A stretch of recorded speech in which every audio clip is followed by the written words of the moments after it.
These are 50-pounders.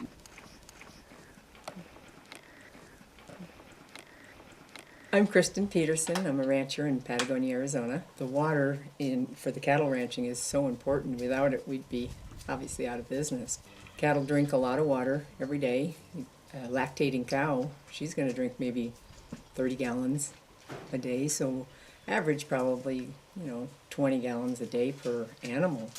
We'll check water daily, and I also manage for a neighbor on his ranch, and so between the two of us we have almost 20,000 acres and many wells and many pipelines and troughs. And the only restrictions that we have for the water is just that basically that we keep the waters going for all the wildlife and the cattle at all times. There's been many times the water level was so low we couldn't pump enough. I have hauled water. I've hired the local people in town to fill up 3,000 gallons and take some pretty rough country to get up there. They told me they'd never do it again, but it's a little rough going up with 3,000 gallons. You don't make it with 3,000 by the time you get there. We've also built our own little water wagons. Many of our pastures are pretty much only accessible by horseback. And so if there was ever an issue where I had to haul water to always to all my cattle where they were, it wouldn't be possible. In fact, right now I'm in one pasture, should be moving to the next, but I can't go because we haven't had the winter rains.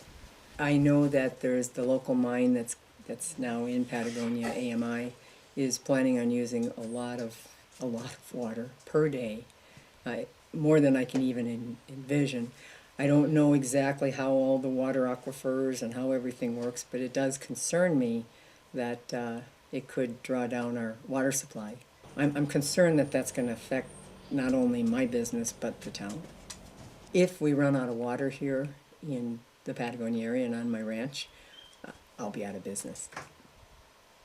It would be nice if I could say there'd be a provision in the law that I could have this much water. I don't know how realistic that is to ask that. Obviously, as a rancher and the need for water, I would love to know that I'm going to have water. But I don't know how you would write a law to do that, but it'd be great. One aspect.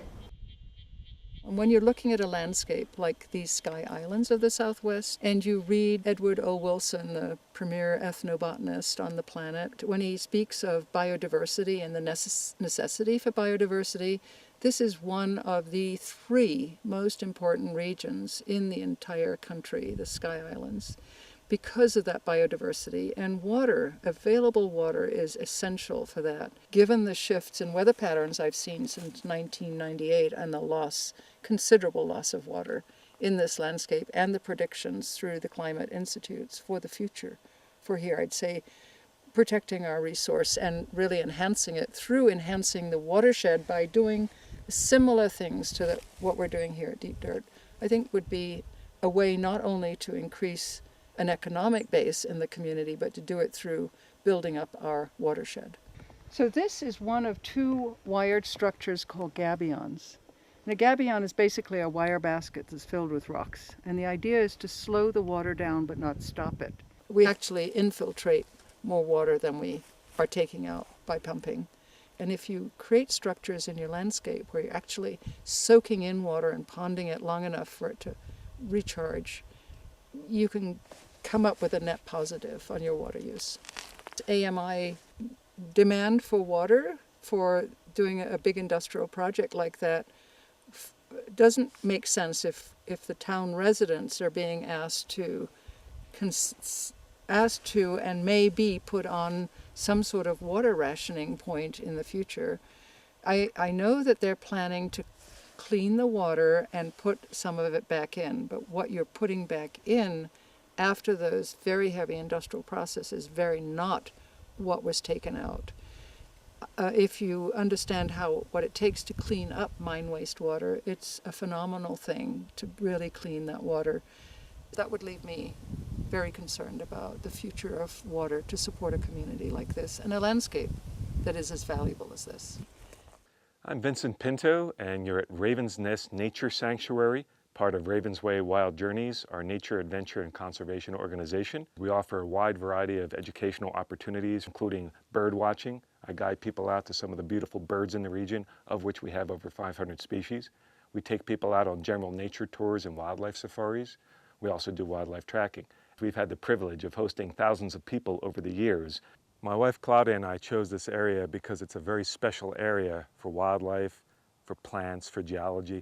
Deserts and grasslands and mountains and forests all kind of meld together in one coherent network of habitat that allows wildlife to move around and not get isolated and get endangered.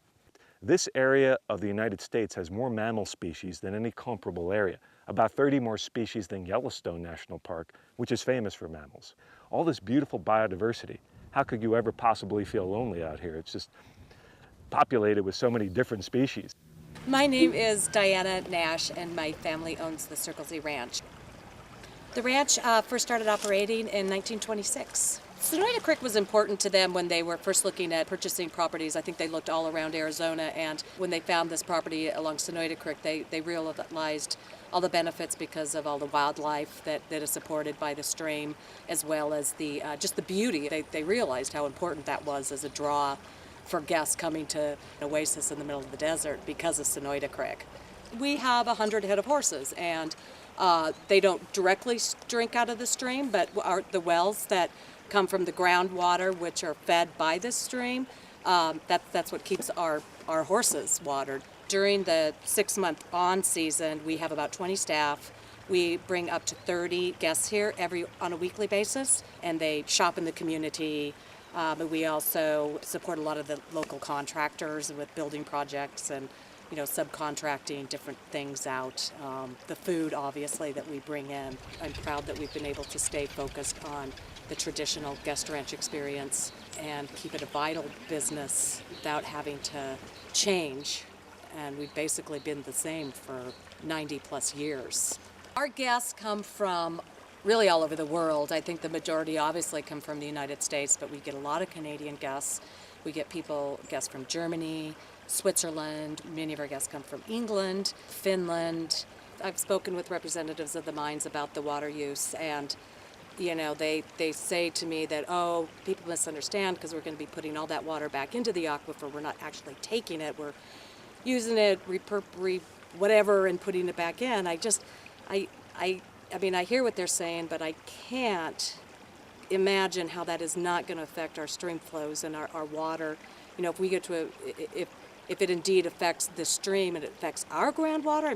We've had these wells and the usage of this area for 90 years.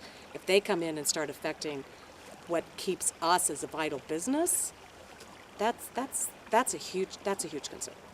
If we don't have water, we can't have horses. We can't have a business. That would be the end of us, honestly. It affects me deeply just thinking about how this business and the livelihood and all the guests that have been coming here for a long time would be affected if the stream weren't here anymore. It'd change everything. Borderlands Restoration works all over the region, and we do rock structures and we work with native plants.